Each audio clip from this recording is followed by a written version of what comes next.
Assalamualaikum warahmatullahi wabarakatuh. Waalaikumsalam warahmatullahi wabarakatuh. Bismillahirrahmanirrahim. Alhamdulillahi rabbil alamin.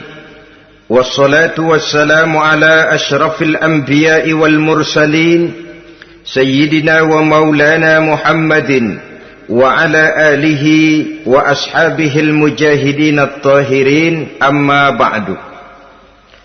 Saudara-saudara kaum muslimin rahimakumullah, agama mengajarkan bahwa di dalam melaksanakan segala macam pekerjaan hendaklah dilaksanakan dengan penuh hati-hati dan perhitungan. Dikatakan dalam pepatah, fit ta'annis salamah wa fil ajalatin nadamah. Di dalam keberhati-hatian itu ada keselamatan, dan di dalam sikap tergesa-gesa, di dalam sikap terburu-buru biasanya mengandung penyesalan. Tetapi ada 5 perkara yang malah memang harus dikerjakan secara buru-buru. Apa yang 5 perkara itu? Pertama, mengubur jenazah. Tidak baik kalau jenazah itu disemayamkan sampai 2-3 hari di rumah. Dan yang lebih baik mengubur jenazah itu adalah di tempat di mana dia meninggal.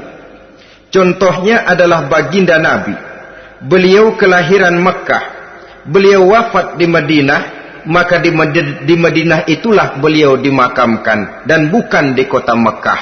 Karena prinsipnya agama menginginkan kemudahan dan tidak menginginkan kesukaran. Hal kedua yang harus dikerjakan dengan segera ialah mengawinkan anak perempuan.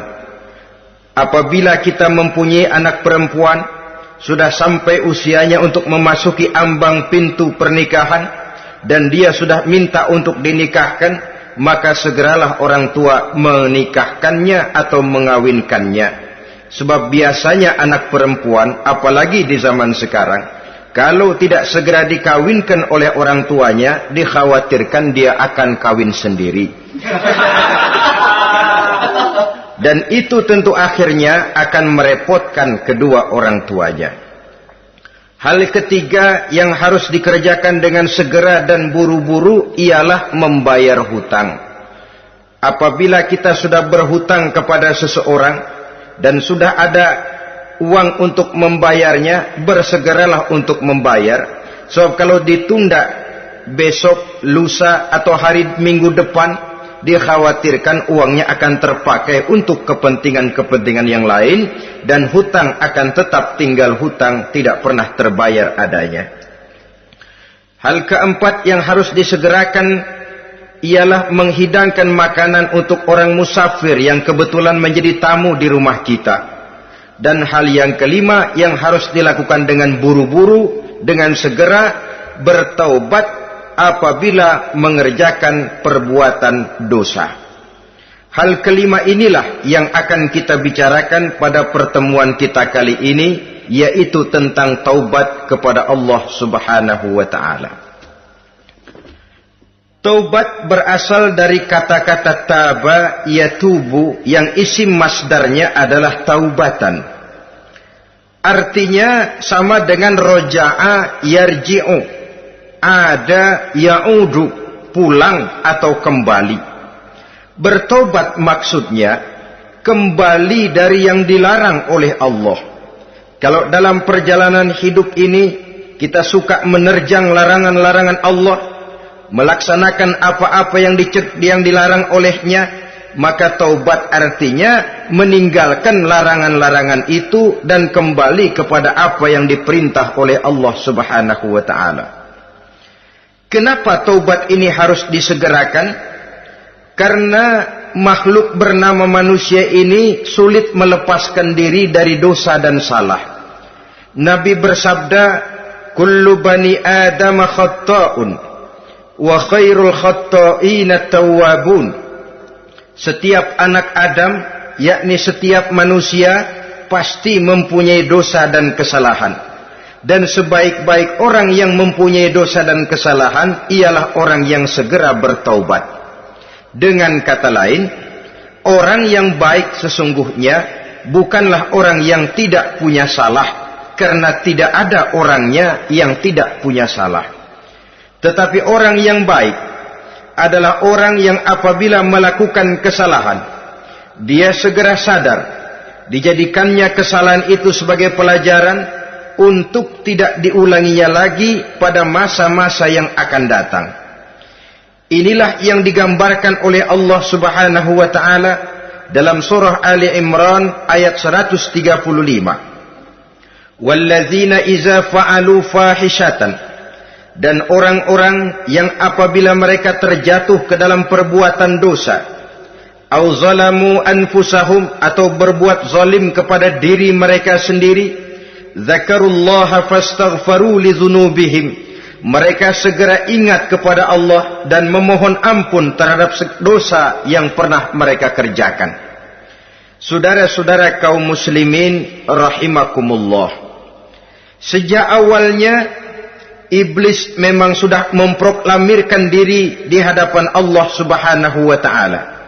Apa kata iblis? Ya Rabbi wa izzatika la azalu aghwi bani Adam ma damat arwahuhum fi ajsadihim. Ya Allah, demi kemuliaan-Mu saya bersumpah, kata iblis, saya akan selalu memperdayakan anak-anak Adam. Saya akan selalu menggoda manusia selama ruh mereka masih ada di dalam jasad mereka. Jadi selama ruh masih ada di dalam jasad, selama itulah iblis akan selalu berusaha menggelincirkan manusia untuk jatuh ke tempat-tempat salah dan ke tempat-tempat dosa. Tetapi kemudian Allah juga memberikan jaminan. Allah menjawab proklamasi iblis ini, wa izzati wa jalali ya mal'un la azalu aghfiru lahum mastaghfaru. Demi kehormatanku, demi kemuliaanku, hai mal'un, hai yang terkutuk, hai iblis, kalaupun engkau selalu memperdayakan manusia, kalaupun engkau selalu menipu dan menggoda mereka sepanjang ruh mereka masih ada di dalam jasad, aku akan senantiasa memberikan ampun kepada mereka sepanjang mereka memohonkan ampun kepadaku. Inilah jaminan dari Allah Subhanahu wa ta'ala. Saudara-saudara kaum muslimin rahimakumullah, oleh karenanya apabila kita berbicara tentang taubat, artinya kita berbicara tentang tingkah laku kita dalam kehidupan sehari-hari. Apa yang harus kita lakukan untuk sempurnanya satu taubat? Pertama, menyesal terhadap dosa yang pernah kita lakukan. Kadang-kadang ada juga orang bertaubat, tapi bukan nyesal terhadap dosa yang dia kerjakan, malah puas katanya. Dia ngomong sama teman-temannya, saya dulu zaman muda sudah kenyang judi, kenyang zina, kenyang mabuk-mabukan, sudah puas. Sekarang tinggal benernya saja, saya sudah taubat.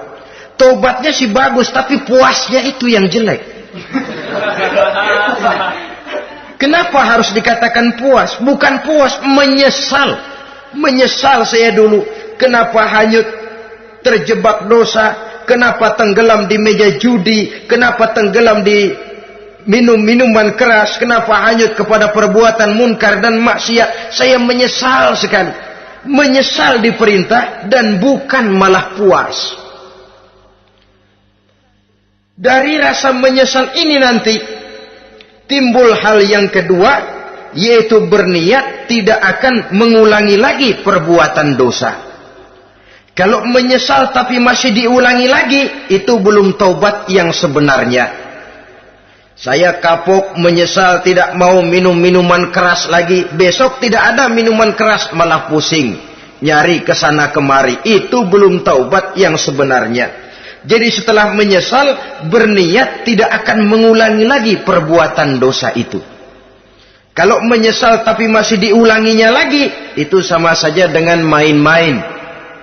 Saudara-saudara kaum muslimin rahimakumullah, Barangkali itu yang orang namakan dengan taubat sambal namanya.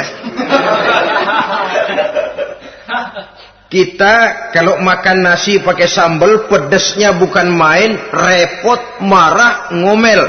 Gila, sambal pedes bukan main, taubat sama sambal. Tobat sama sambal katanya. Tapi 2-3 hari kemudian dia makan lagi, nggak ada sambal, nyari. Kemarin sudah taubat, 2 hari kemudian malah nyari. Ini bukan taubat yang sebenarnya. Penyesalannya tidak diiringi dengan berniat untuk tidak mengulangi perbuatan dosa itu selama-lamanya. Saudara hadirin, kita sudah taubat, tidak mau lagi minum minuman keras. Datang teman, minum ya, nggak mau. Kenapa? Saya sudah taubat. Yang benar, benar. Kalau dibayarin, udah. Jadi rupanya taubatnya itu cuma karena nggak ada yang bayarin. Begitu datang yang bayarin, berangkat lagi. Itu belum lagi merupakan taubat yang sebenarnya. Begitu juga kita taubat dari meja judi. Pada waktu sudah bures, bangkrut, habis-habisan, mungkin menyesal, mungkin bertaubat. Inilah akibatnya judi, rumah tangga berantakan, harta bures, anak terlantar, uang tidak ada. Taubat, saya tidak mau lagi-lagi tenggelam di meja judi. Pada saat kondisinya bangkrut, itu yang diucapkan. Tapi 2-3 hari, 4-3 minggu, 1 bulan kemudian rezekinya banyak, makmur lagi, usahanya maju lagi, lupa lagi dia kepada ucapan sebelumnya, akhirnya sedikit demi sedikit tenggelam kembali di meja judi. Ini pun belum merupakan taubat yang sebenarnya. Jadi untuk sempurnanya taubat, yang pertama menyesal terhadap dosa yang telah dilakukan, yang kedua berjanji tidak akan mengulangi lagi, kemudian yang ketiga meninggalkan perbuatan jahat itu untuk selama-lamanya. Dengan kata lain, kalau memang taubat tidak mau minum lagi, talak 3 itu minuman keras. Kalau memang niat tidak akan berjudi lagi, talak 3 itu segala macam bentuk perjudian, meninggalkan perbuatan jahat. Yang keempat, menunaikan semua fardu dan kewajiban. Sebab barangkali pada saat kita tenggelam dalam dosa, perintah-perintah Allah, jangankan yang sunnah, yang wajib saja sering kita lalaikan. Maka apabila diri telah berniat melaksanakan taubat, maka tunaikan semua kewajiban yang disyariatkan oleh agama kepada kita. Yang kelima, meminta halal kepada para lawannya dengan termasuk mengembalikan hak milik orang lain. Ini kalau menyangkut hukukul adamiyin atau hak-hak manusia. Jadi kalau kita berdosa kepada sesama manusia, Allah belum akan menerima taubat kita kalau kita belum minta maaf kepada yang bersangkutan. Adapun kalau kita sudah minta maaf tapi yang bersangkutan tidak mau memberikan maaf, itu urusan dia kepada Allah. Urusan kita adalah meminta maaf kepada yang bersangkutan. Hal yang keenam, mendidik atau melatih diri untuk bertaat kepada Allah. Sebagaimana kita dulunya telah melatih diri, memperturutkan diri untuk berbuat durhaka. Lalu memperbaiki yang dimakan dan yang diminum. Itu juga merupakan ciri dari orang-orang yang melaksanakan taubat kepada Allah Subhanahu wa ta'ala. Kemudian apalagi memperbanyak istighfar di dalam kehidupan. Disabdakan oleh Nabi, inna likulli da'in dawa'un wa dawa'u zunubi al-istighfar. Sesungguhnya segala macam penyakit tentu ada obatnya, dan obat dari segala macam dosa adalah istighfar. Saudara-saudara kaum muslimin rahimakumullah. Jadi kalau yang terdahulu merupakan perbuatan-perbuatan konkret, maka yang terakhir ini taubat dalam bentuk ucapan berupa memperbanyak istighfar, memohonkan ampun kepada Allah Subhanahu wa ta'ala. Mari kita lihat dalam teladan hidup kita, manusia yang hatinya paling bersih, tidak lain adalah Rasulullah sallallahu alaihi wasallam. Beliau sudah mendapat jaminan ampun dari seluruh dosa. Liyaghfir lakallahu ma taqaddama min zambika wa ma ta'akhkhar, kata Allah. Muhammad, dosamu yang dahulu, dosamu yang sekarang, dosamu yang akan datang jikalau memang ada, seluruhnya sudah mendapat jaminan ampun dari Allah. Tetapi coba lihat dari sejarah perjalanan hidup yang mulia ini. Sungguh pun beliau sudah nyata-nyata mendapat jaminan ampun dari Allah. Beliau mengatakan, ayyuhan nas, tubu ilallah, fa inni atubu fil yaumi mi'ata marrah. Wahai manusia, bertaubatlah kepada Allah. Maka sesungguhnya saya, kata beliau, dalam satu hari bertaubat 100 kali kepada Allah. Dalam riwayat yang lain, sab'ina marrah, 70 kali beliau mengucapkan istighfar minimalnya dalam sehari semalam. Orang yang sudah nyata-nyata mendapat jaminan ampun dari Allah ini, satu hari satu malam istighfarnya minimal 70 kali. Apatah lagi kita yang nyata-nyata belum mendapat jaminan ampun dari Allah. Di dalam satu hadis diriwayatkan bahwa iblis laknatullah alaih pernah berkata, ahlaktun nasa bizzunubi wal ma'asi.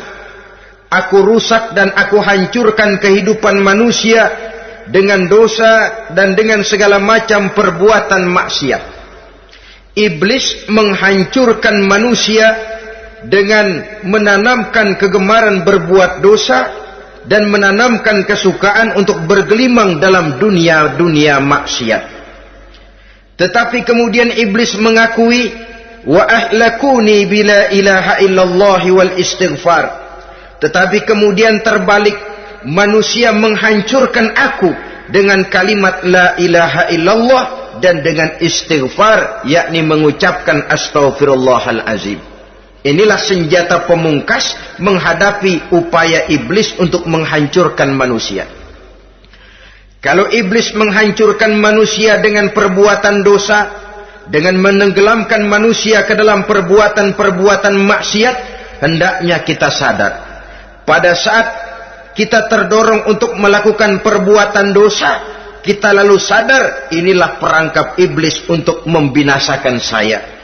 Pada saat kita terjebak ke dalam perbuatan maksiat dan munkarat, ingatlah baik-baik, inilah perangkap iblis untuk merusak dan membinasakan saya. Maka hancurkan perangkap iblis, hancurkan tipu daya dan usaha iblis itu dengan apa? Dengan kalimat la ilaha illallah dan dengan memperbanyak istighfar. Falamma ra'aitu dzalik, ketika aku lihat hal itu, kata iblis, mereka hancurkan kita dengan dosa dan maksiat, dan kita hancurkan mereka dengan la ilaha illallah dan istighfar. Diamkah iblis? Puaskah iblis? Ternyata tidak. Apabila aku lihat usaha manusia itu, ahlaktuhum bil huda, ahlaktuhum bil hawa, wahum yahsabuna annahum muhtadun. Apabila mereka hancurkan aku dengan la ilaha illallah dan istighfar, maka aku kembali menghancurkan mereka dengan mempergunakan hawa nafsu, sehingga mereka menyangka bahwa mereka adalah orang-orang yang mendapat petunjuk. Ditanamkan dalam diri kita perasaan bahwa kitalah orang yang paling benar, itu pun tipu daya iblis. Maka orang pintar itu baik, tapi merasa pintar itu jelek. Orang benar itu bagus, tapi merasa benar itu tidak baik. Karena biasanya orang kalau sudah merasa benar, lalu cenderung untuk menganggap orang lain tidak benar. Kalau sudah begitu, dia akan mengklaim diri, sayalah orang yang paling benar, yang lain tidak benar semuanya. Itu termasuk perangkap iblis juga, setelah kita gempur mereka dengan kalimat tahlil dan dengan kalimat istighfar. Saudara-saudara kaum muslimin rahimakumullah, Allah Maha Pengasih dan Maha Penyayang.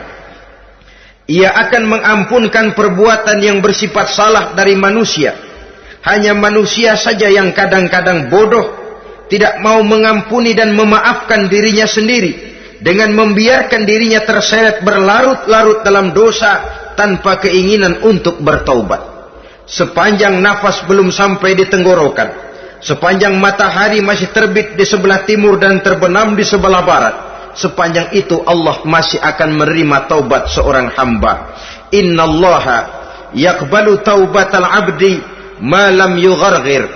Allah akan senantiasa menerima taubat seorang hamba sebelum nafasnya sampai di tenggorokan. Apabila nafas sudah sampai di tenggorokan, maka taubat sudah terlambat adanya. Lalu yang konkret di dalam kehidupan ini, apa ciri-ciri dari orang yang melaksanakan taubat itu? Seorang ahli hikmah berkata, pertama, orang yang taubat itu kelihatan bahwa dalam kehidupan ini dia mampu menjaga lidahnya dari ucapan yang berlebih-lebihan, dari ucapan yang tidak ada manfaatnya, dari ucapan yang mengandung dosa, namimah, mengadu domba, dan ucapan-ucapan yang merugikan orang lain. Orang yang taubat kelihatan dari lidahnya. Ini yang konkret. Yang kedua, orang yang taubat itu cirinya tidak ada lagi rasa dengki di hatinya, tidak ada keinginan untuk membenci dan memusuhi orang lain. Kenapa? Dia sudah sibuk memikirkan kekurangan dirinya sendiri, sehingga tidak ada waktu lagi untuk mengorek-ngorek, mencari-cari aib dan kekurangan pada diri orang lain. Ini makna ucapan Nabi, tuba liman syaghalahu aibuhu an uyubin nas. Beruntunglah orang yang kekurangan pada dirinya menyebabkan dia cukup sibuk sehingga tidak sempat mencari-cari dan mengorek-ngorek aib dan kekurangan orang lain. Berbeda dengan orang yang masih jauh dari sikap taubat, selalu berusaha mencari dan mengorek-ngorek kekurangan orang lain, sementara aib dan kekurangan dirinya diumpetin. Ini namanya ilmu kancil. Orang lain disorotin, dia ngaling, ngumpet. Kerjaannya apa? Monten orang lain saja. Dia sendiri tidak mau diponten dan tidak mau memonten dirinya. Akibatnya apa? Sikap introspeksi tidak ada. Sikap mawas diri hilang. Sikap melihat, bercermin terhadap pribadinya sendiri hilang. Yang ada cuma menilai orang lain saja. Jadi adapun orang yang sudah bertaubat ini, di hatinya tidak ada dengki. Melihat orang lain mendapat nikmat, alhamdulillah, dia ikut bersyukur. Lain dengan orang yang jauh dari taubat. Tetangganya dapat nikmat, dia meriang. Tidak senang hatinya melihat orang lain senang. Orang melarat malah tepuk tangan. Saudara hadirin yang saya muliakan, orang yang semacam ini pada hakikatnya selalu disiksa oleh perasaannya sendiri. Kalau tetangganya yang kaya, ditanya kemana dukunnya. Tapi kalau tetangganya jatuh melarat, dia tepuk tangan, gembira bukan main. Lain dengan orang yang sudah bertobat, hasud itu hilang dari dirinya. So hasud inilah yang akan memakan kebaikan yang kita kerjakan. Kata Nabi, hasud itu bisa memakan kebajikan seperti api memakan kayu bakar. Allahu Akbar. Puasa kita, zakat kita, sholat kita, habis keropos dimakan oleh sifat hasud. Tidak terasa, tapi begitu kita punya sifat dengki kepada orang lain, maka sholat kita dimakan oleh dengki tadi, puasa kita dimakan oleh dengki tadi, segala macam kebaikan yang kita kerjakan dimakan oleh si dengki tadi, seperti api memakan kayu bakar, cepat sekali. Itulah sebabnya bagaimanapun banyak kebaikan yang sudah kita kerjakan, jangan bangga dan jangan lalai. Sebaliknya, bagaimanapun besar dosa dan kesalahan yang pernah kita lakukan, jangan putus asa dari rahmatnya Allah Subhanahu wa ta'ala. Jadi yang kedua, ciri orang yang bertaubat, di hatinya tidak ada dengki dan tidak ada rasa ingin memusuhi orang lain. Dia berhadapan dengan setiap orang dengan modal husnuzon, baik sangka kepada Allah. Tidak a priori. Kadang-kadang ada orang ketemu saja baru tapi sudah punya rasa jelek. Diperturutkannya su'uzonnya. Yang ketiga, ciri orang bertaubat itu menjauhkan diri dari pergaul dengan orang-orang jahat. Sebab kita tahu bahwa pergaulan sangat besar pengaruhnya dalam ikut membentuk kepribadian manusia. Asyariku wa fi syarri syarrun.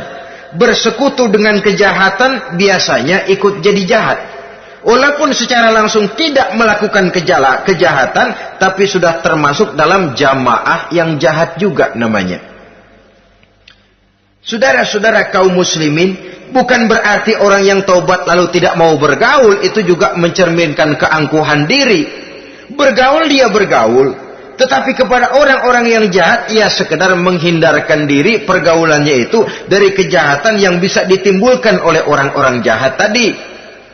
Ciri yang keempat dari orang yang bertaubat, dia mempersiapkan diri untuk menghadapi mati.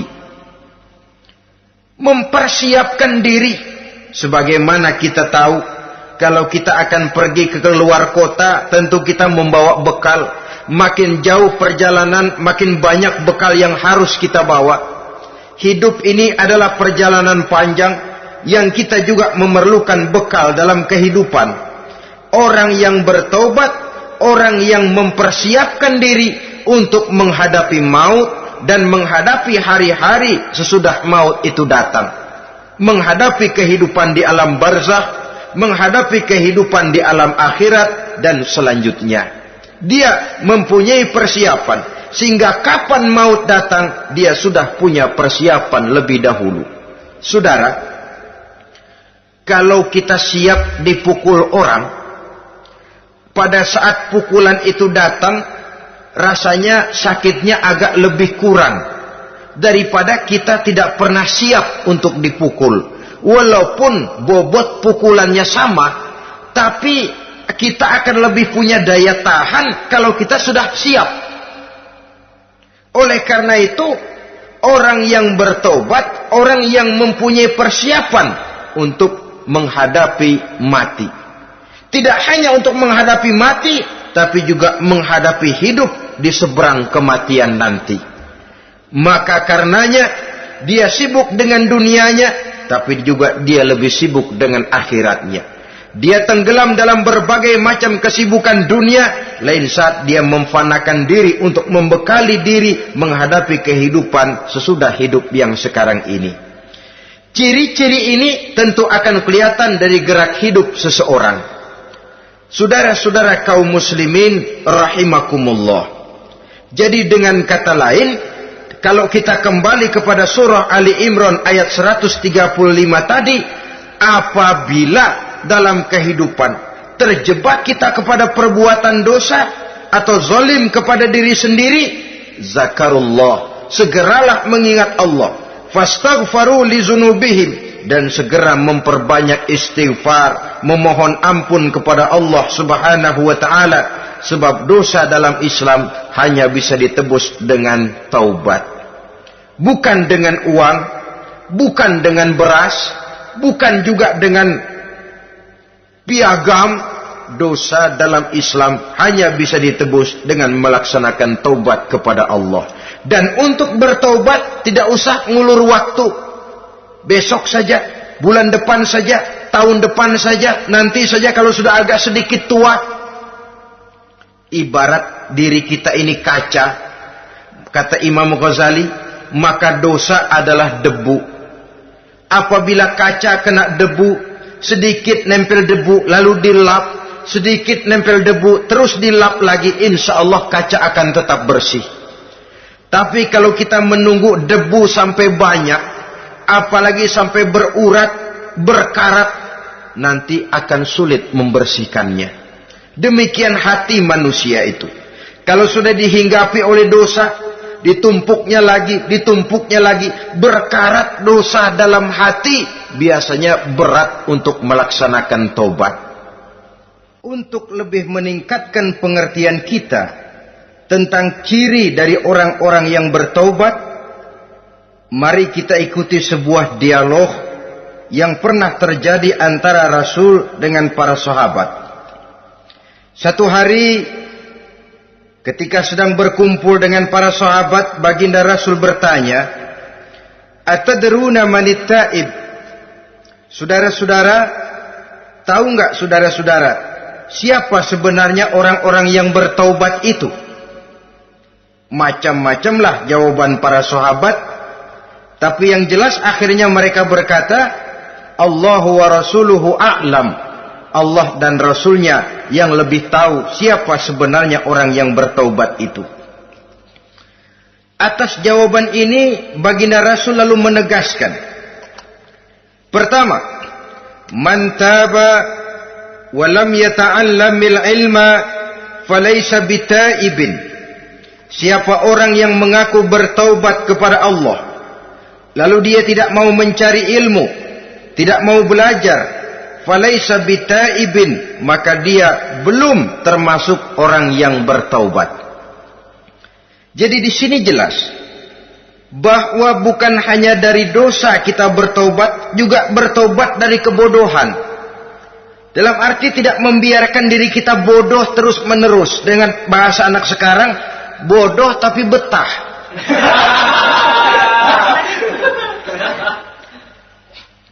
Orang yang mengaku bertaubat tapi tidak menggali ilmu, tidak mau belajar, tidak mau mencari ilmu, tidak hadir di mana majelis taklim, belum dianggap taubat yang sebenarnya. Jadi grafik orang yang taubat itu kelihatan dari kesungguhannya mencari ilmu, menghadiri majelis taklim, menghadiri kuliah-kuliah, ceramah-ceramah dan diskusi-diskusi keagamaan. Rakus dia dengan ilmu pengetahuan agama, sehingga dengan ilmunya taubatnya semakin mantap. Ini ciri yang pertama. Lalu beliau bersabda lagi, wa man taba walam yazdad fil ibadati falaysa bitaibin. Barang siapa yang mengaku bertaubat tapi ibadahnya tidak tambah-tambah, maka dia belum termasuk orang yang taubat. Orang yang bertaubat ada grafik peningkatan ibadahnya. Jadi kalau mulutnya taubat, minta ampun, tapi ibadahnya gitu-gitu aja, belum merupakan taubat yang sebenarnya. Jadi pada saat dia melaksanakan taubat, memproklamirkan diri untuk kembali ke jalan Allah, nilai ibadahnya meningkat. Kalau sholatnya tadinya cuma sekedar yang wajib-wajib saja, setelah dia taubat bertambah melaksanakan yang sunnah, rawatibnya, qobliyah, ba'diyahnya, atau kemudian nawafilnya berupa tahajud, hajat, duha, istikharah, dan sholat-sholat sunnah lainnya. Jadi kelihatan dari peningkatan ibadahnya. Ini ciri yang kedua. Yang ketiga kata Nabi lagi, wa man taba wa lam yardal khusama falaysa bitaibin. Barang siapa yang mengaku bertaubat kepada Allah tapi dia tidak bisa meridhoi musuh-musuhnya, maka belum lagi dia dianggap orang yang bertaubat. Meridhoi, memaafkan musuh. Saudara, memberi maaf itu lebih sulit daripada minta maaf. Tapi memberi maaf lebih mulia daripada minta maaf. Minta maaf gampang, memberi maaf yang sulit. Karena itu orang yang memberi maaf menunjukkan jiwa yang lebih luhur daripada orang yang minta maaf. Sebab apa? Posisi orang yang memberi maaf kan posisi orang yang menang. Biasanya dalam posisi menang orang gampang congkak dan sombong. Orang datang minta maaf kepada kita, lalu timbul keseganan. Iya, minta maaf sih gampang.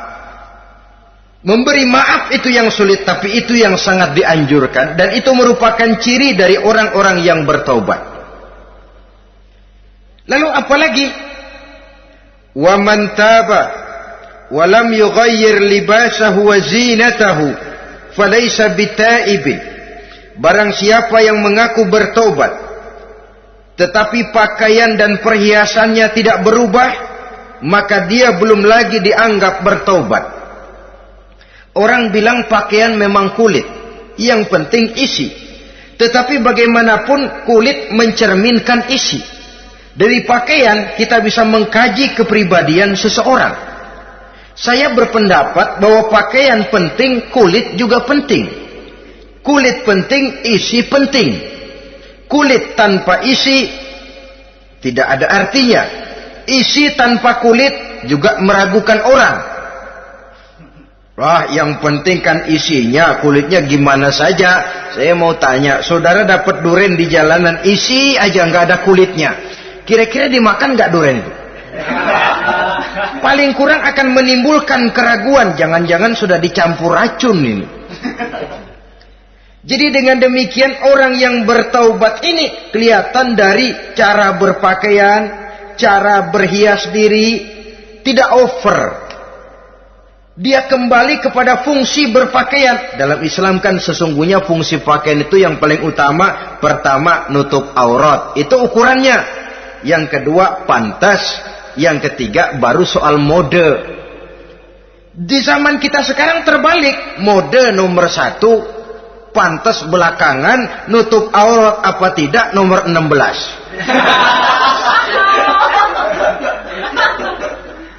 Kalau sudah mode, kita kekira kekurangan pertimbangan. Ini buat saya pantas apa tidak, ini menutup aurat apa tidak. Kita balik.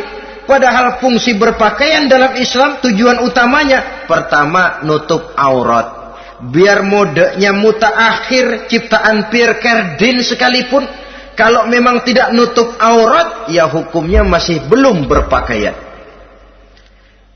Atau juga ukuran yang kedua, pantas.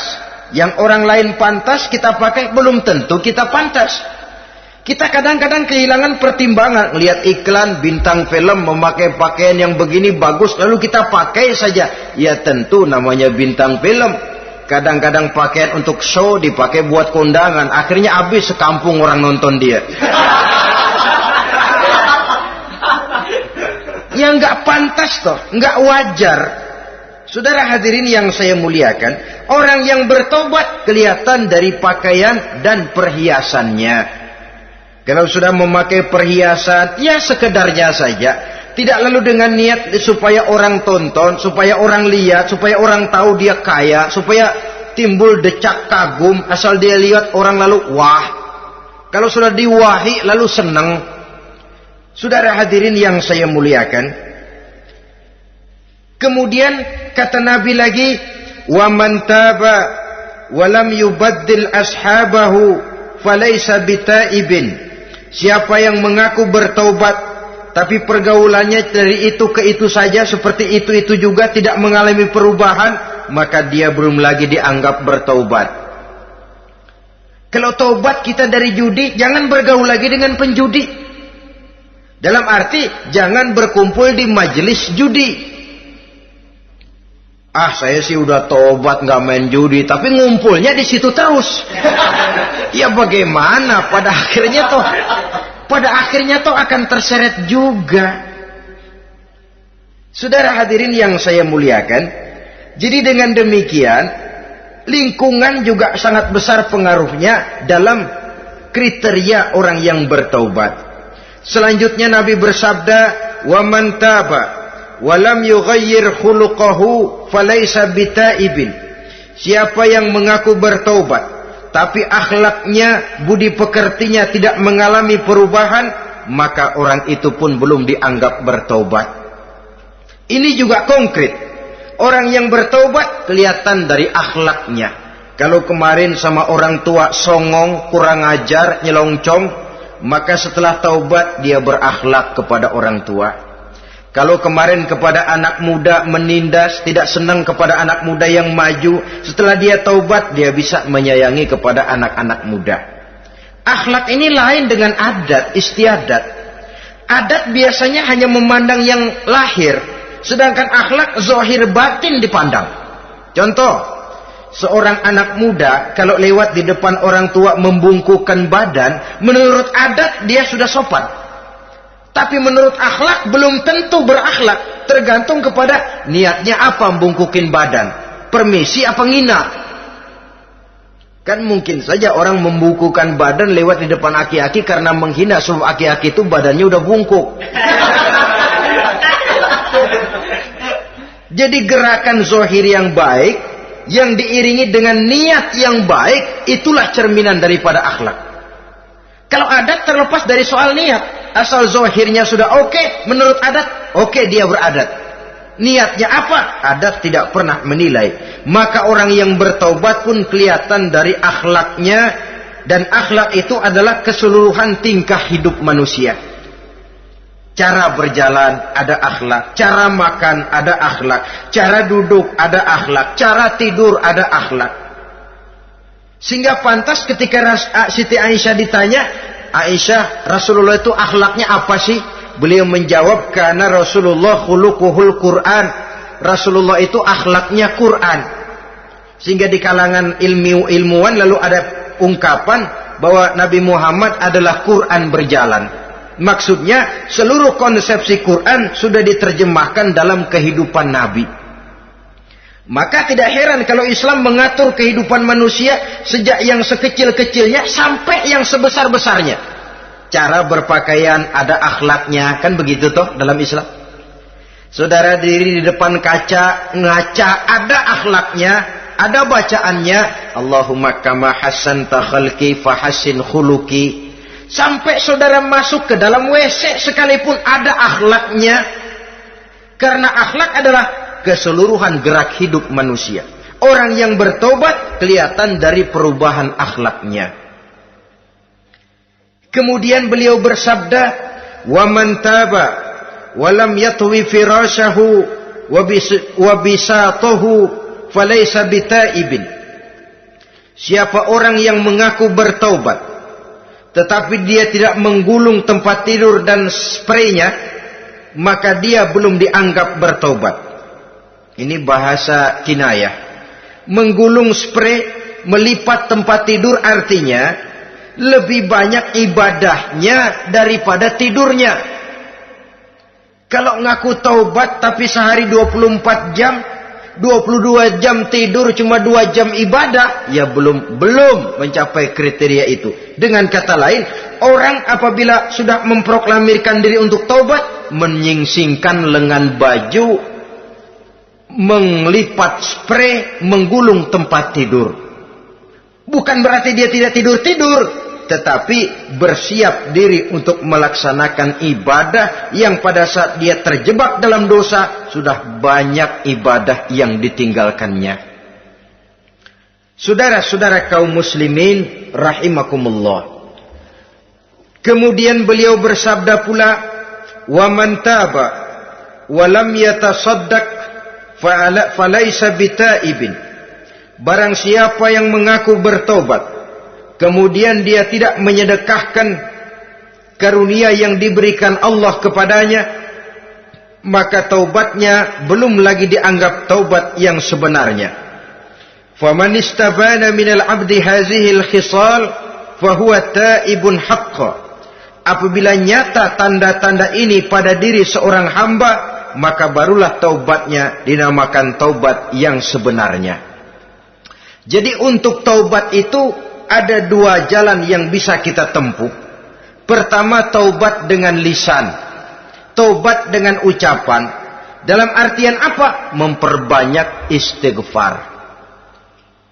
Istighfar yang mana? Yang mana yang mungkin saja. Kalau waktunya sempit, ya istighfar yang pendek-pendek. Astaghfirullah, astaghfirullah, astaghfirullah. Mau yang lebih panjang, astaghfirullahalazim allazi la ilaha illa huwal hayyul qayyum wa atubu ilaih min jami'il ma'asi waz zunub la haula wala quwwata illa billahil aliyyil azim. Ada waktu yang lebih panjang lagi membaca sayyidul istighfar. Tiap kali berbuat jahat, tiap kali diiringi dengan istighfar.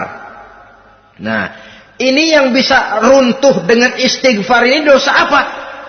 Dosa yang ringan, dosa yang biasanya dilakukan oleh panca indera kita. Mata ini dosa mata, insya Allah bisa runtuh dengan istighfar. Ngelihat yang haram, cepat nunduk, astagfirullah. Habis nunduk, jangan ngeliatin lagi. Kadang-kadang ngelihat nunduk, istighfar, melotot lagi, istighfar lagi.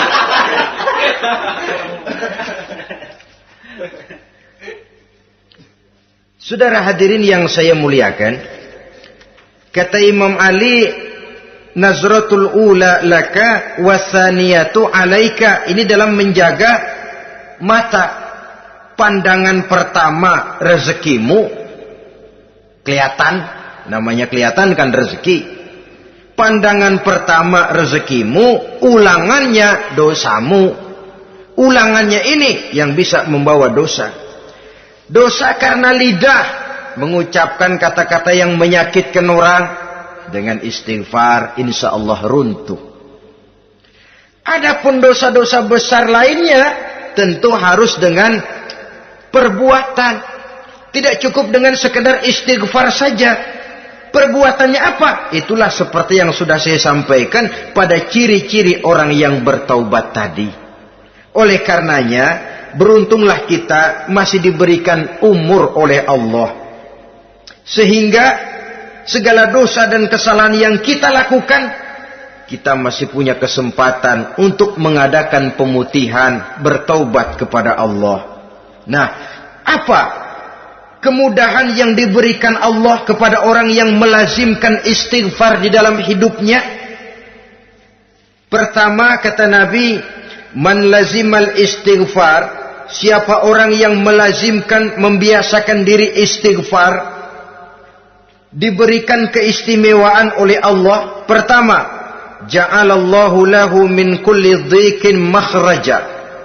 Allah akan memberikan jalan keluar untuknya dari segala macam kesulitan. Hidup ini kan problem. Makin tinggi status sosial, makin banyak urusan. Urusan akan selesai apabila hidup di dunia selesai.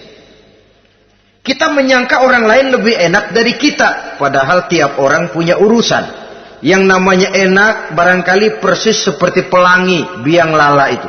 Tidak pernah di atas kepala kita, di atas kepala orang lain saja. Begitu kita memandang keenakan dalam hidup ini. Petani bilang pedagang enak, pedagang bilang petani enak. Tapi begitulah keenakan itu. Orang yang melazimkan istighfar, dia akan diberikan jalan keluar dari segala macam kesulitan. Menurut perhitungan otak, didlek, buntu, tidak sanggup lagi, entah bisa terwujud dan terlaksana. Allah memberikan jalan keluar dari segala kesulitan. Saudara, kalau Allah sudah memberikan jalan keluar dari kesulitan, siapa lagi yang bisa bikin sulit kita? Kalau Allah yang memberikan jalan keluar, everything is running well, katanya. Semua urusan bisa jalan dengan lancar. Tapi tanpa istighfar, jauh kita dari Allah. Jalan yang sudah lapang pun bisa jadi sempit. Urusan yang sudah nyata akan selesai pun bisa jadi injelimet. Dan jalan yang tadinya tidak berliku-liku pun bisa berliku-liku. Ini faktor yang di luar perhitungan matematis. Kita tidak mampu, Allah maha mampu. Menurut akal kita tidak mungkin. Kalau Allah mau, tidak ada yang tidak mungkin. Saudara-saudara, ini fasilitas pertama. Orang yang gemar istighfar diberikan jalan keluar dari segala macam kesulitan.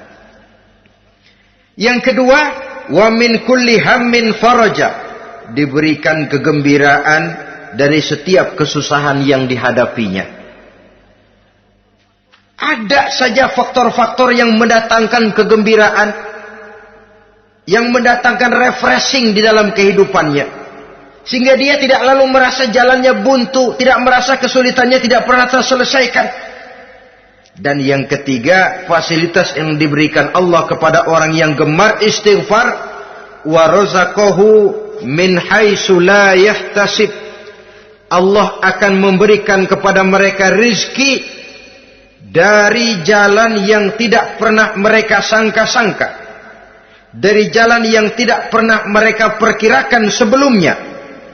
Saudara-saudara kaum muslimin rahimakumullah. Inilah fasilitas ketiga yang diberikan Allah kepada orang yang gemar istighfar. Rizkinya datang dari jalan yang tidak disangka-sangka. Sebab rizki ini juga termasuk hal gaib. Dan jangan lupa, ar-rizqu bimakna al-ata hissiyan kana au ma'nawiyan. Rizki adalah pemberian baik yang konkret maupun yang abstrak. Kita sering membatasi pengertian rezeki, maka rezeki kita jadi sering terbatas. Menurut kita kan yang namanya rezeki cuma duit saja. Kalau bukan duit bukan rezeki. Padahal semua karunia Allah itu rezeki. Umur rezeki, istri rezeki, anak rezeki, pangkat dan jabatan rezeki, termasuk duit juga rezeki. Tapi dalam kebiasaan kita rezeki cuma duit. Begitu duit seret kita anggap rezeki macet. Maka akhirnya kita tidak bersyukur kepada Allah. Padahal mungkin di sektor duit macet, tapi rezeki dari segi lain, ilmu barangkali tambah, wibawa naik, pangkat naik, anak tambah, itu juga merupakan rezeki. Saudara-saudara kaum muslimin rahimakumullah, orang yang gemar istighfar ini diberikan rezeki dari jalan yang tidak disangka-sangkanya, dibukakan perbendaharaan Allah untuknya, sehingga rezekinya datang dari cara yang tidak disangka-sangka. Allah Maha Kaya. Kalau dia mau, la mani'a lima a'taita wa la mu'tiya lima mana'ta. Tidak satu kekuatan pun yang mampu mencegah apa yang hendak diberikan Allah, dan tidak satu kekuatan pun yang sanggup memberikan apa yang dicegah oleh Allah Subhanahu wa taala. Ini keistimewaan yang diberikan Allah kepada mereka yang gemar beristighfar di dalam kehidupan ini. Jangan lagi berpikir, gua sih nggak punya dosa, istighfar amat. Sombong, saudara-saudara. Manusia itu lebih baik merasa banyak dosa daripada merasa tidak punya dosa.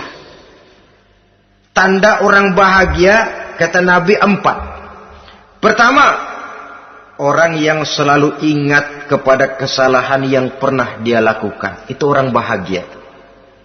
Selalu ingat kepada kesalahan yang pernah dilakukannya. Sehingga pada saat akan melakukan kesalahan yang baru, dia mikir-mikir. Dosa gue yang kemarin udah 3 keranjang, nih nambah lagi. Ingatannya terhadap kesalahan yang lalu akan merupakan langkah preventif yang mencegah dirinya untuk tidak menambah kesalahannya. Orang bahagia, orang yang selalu ingat kesalahan yang pernah dia lakukan, terbayang di pelupuk mata, bukan ngumpet-ngumpetin dosa. Sebab apa yang mau kita umpetin di hadapan Allah? Yang kedua, tanda orang bahagia itu orang yang selalu melupakan kebaikannya. Kalau dia berbuat baik, dia lupakan. Dia anggap dirinya belum pernah berbuat baik. Sehingga di mana ada kebaikan, dia tidak bisa ikut. Dia merasa sangat rugi. Sebab dia anggap dirinya belum pernah berbuat baik. Yang ketiga, tanda orang bahagia, dalam urusan dunia, dia lihat ke bawah. Sehingga timbul rasa syukurnya. Bahwa kalau dia sengsara masih banyak yang lebih sengsara dari dia. Bahwa kalau dia miskin masih jauh lebih banyak yang miskin dari dia. Bahwa kalau dia menemui kesulitan masih banyak yang jauh lebih sulit dari dia. Dengan cara itu jiwanya akan lapang, hidupnya akan tenang, dan dia tidak pernah ingkar kepada nikmat yang diberikan Allah. Sebaliknya yang keempat, tanda orang bahagia itu dalam urusan akhirat dia lihat ke atas. Dunia, lihat yang bawah. Akhirat, lihat yang atas. Kalau dia bisa sholat, kenapa saya tidak? Kalau dia sanggup puasa, kenapa saya tidak? Kalau dia bisa baca Quran, kenapa saya tidak?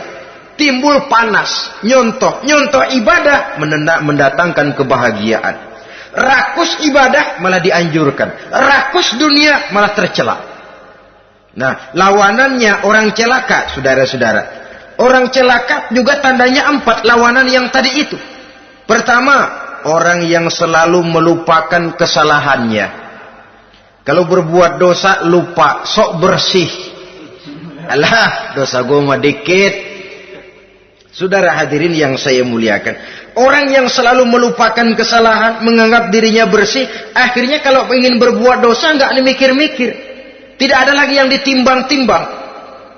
Selanjutnya, yang kedua, orang celaka itu orang yang selalu mengingat kebaikannya. Akhirnya apa? Timbul sifat nepuk dada, membanggakan jasa, lahirlah pahlawan-pahlawan kesiangan. Selalu membanggakan diri, nepuk dada. Kalau enggak saya, kalau enggak saya. Itu masjid, kalau enggak saya. Itu pesantren, kalau enggak saya. Itu umat, kalau enggak saya. Kalau enggak saya. Memangnya kalau enggak sampean kenapa?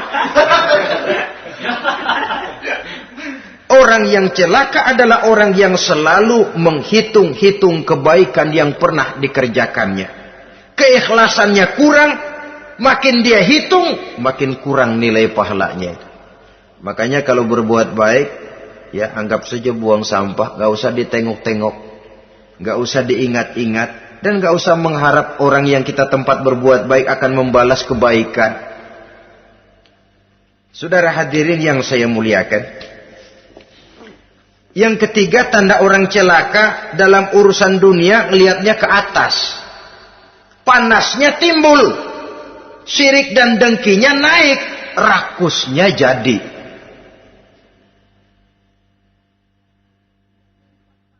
Timbul sifat panasnya itu, tidak mau ngerti.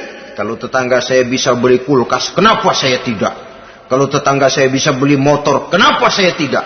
Kalau tetangga saya bisa beli mobil, kenapa saya tidak? Gaji nggak cukup, tuyul piara.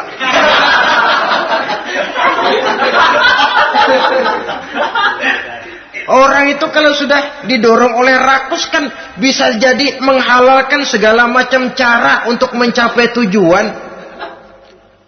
Dibakar oleh sifat tamak dan rakus bin serakah.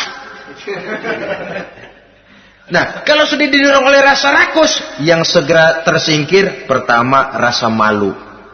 Orang kalau sudah rakus nggak ada malunya, rasa malunya hilang. Padahal syarat jadi orang itu kan kalau punya rasa malu. Nggak punya rasa malu, kurang syarat jadi orang.